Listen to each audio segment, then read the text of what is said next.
अभी मेरे को समाचार मिला था, मैं भी रोहतक पहली बार आया हूँ, उनके साथ चर्चा करूंगा। एक दो क्वेरी मेरी भी है उस विषय में और कई उनकी एप्रीहेंशंस भी हैं। अगर कोई ऐसी चीज होगी जो मेरी क्वेरी और उनकी एप्रीहेंशन के अंदर कॉमन निकलेगी तो जरूर सीएम से मैं भी बात करूंगा और इसको रिजॉल्व इमीडिएटली कराएंगे, क्योंकि अगर इनका आगे जो हमारी काउंसलिंग चल रही है उनमें अवसर रह जाएगा तो इन बच्चों का पेपर दिया दिया करियर खराब हो जाएगा।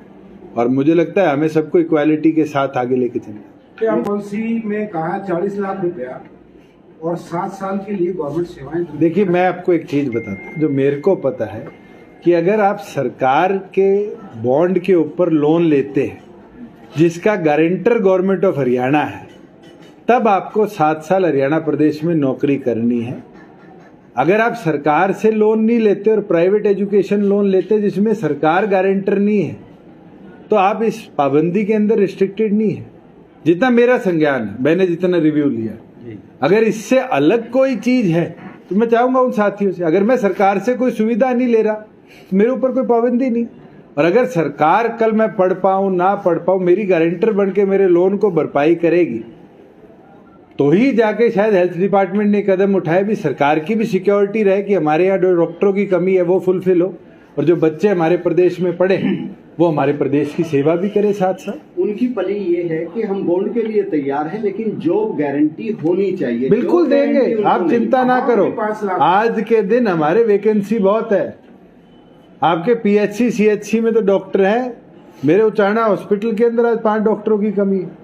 जीन सिविल हॉस्पिटल में मैं सुबह ही पूछ के आया हूं, आज वहां 2/3 स्टाफ कम है। प्रॉब्लम यह है कि सारे रूरल एक्सपीरियंस के लिए बच्चे नए पढ़ के आते हैं, वो रूरल एक्सपीरियंस के लिए गांव में चले जाते हैं और जैसे एक्सपीरियंस पूरा होता है जब अर्बन नौकरी की बात आती है तो अपने प्राइवेट हॉस्पिटल खोलकर सरकार की नौकरियां छोड़ देते। मैं तो एक बार चर्चा करूंगा, देखते हैं कोई निष्कर्ष निकलता है युवा साथियों। Thank you. डॉक्टर साहब, उप मुख्यमंत्री से मुलाकात हुई है, क्या बात हुई है? हम पहले तो उप मुख्यमंत्री जी का धन्यवाद करते हैं, दुष्यंत चौटाला जी का। उन्होंने हमें समय दिया। हमने उनको विस्तृत तौर पे बॉन्ड पॉलिसी के बारे में जानकारी दी। इससे जो प्रदेश की जनता के ऊपर, स्वास्थ्य सेवाओं के ऊपर, इंस्टीट्यूट्स की मेरिट के ऊपर असर पड़ रहा है, सारी बातें उनके सामने रखी। उन्होंने ध्यानपूर्वक सारी बातें हमारी सुनी और उन्होंने ये आश्वासन दिया है कि वो जो उच्च अधिकारी हैं मेडिकल एजुकेशन विभाग के, additional chief secretary doctor G N Upma के साथ मुलाकात करेंगे और इस मुद्दे पर विवेचना करेंगे। तो उम्मीद है आपको बॉन्ड पॉलिसी वापस होगी? बिल्कुल, हम उम्मीदरत हैं कि विद्यार्थियों की मांगों पर जो है सरकार को मानना पड़ेगा, सरकार को झुकना पड़ेगा। तब तक हड़ताल? बिल्कुल, हड़ताल तब तक जारी रहेगी। अच्छा, आरडीए डॉक्टर जो आपके साथ में आए हैं, क्या वो काम करेंगे?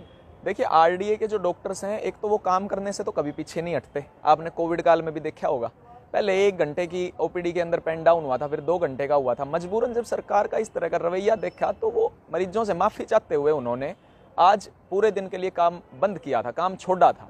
और हम नहीं चाहते एक दिन भी कोई प्रदेश की जनता, कोई गरीब आदमी, कोई मरीज परेशान हो, वो भी हमारे ही परिवारों से आते हैं।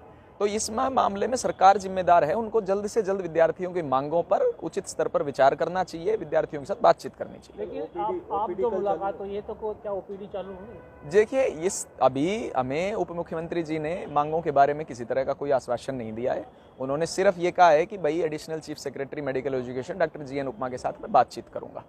मतलब ये है, जब तक आपकी मांगे नहीं मानी जाती तब तक ओपीडी नहीं चालू होगी। बिल्कुल ठीक बात है ये। जब तक सरकार की तरफ से, चीफ मिनिस्टर सर की तरफ से कोई ठोस आश्वासन या फिर कदम नहीं उठाया जाता तब तक विद्यार्थियों की हड़ताल जारी रहेगी। देखिए, डिप्टी बातचीत का और भी कोई चैनल चल रहा है आपकी तरफ से? नहीं, इसके अलावा कोई और चैनल नहीं है। इन्होंने हमें समय दिया, हम बहुत आभारी हैं इनके और धन्यवाद करते हैं सर का हमारी बातें सुनने के लिए। और हम आशा भी करते हैं इनसे, क्योंकि जिस तरह से सर का भी एक छात्र नेता का चेहरा रहा है और ये मुद्दा पूरे प्रदेश भर के मेडिकल छात्रों का है, तो सर से भी हमारा पुनः एक बार कठोर आग्रह है कि इस मुद्दे को एक छात्र नेता के तौर पे वो सरकार के सामने वकालत करें कि इसमें प्रदेश की जनता, संस्थान, विद्यार्थी, स्वास्थ्य सभी का हित है।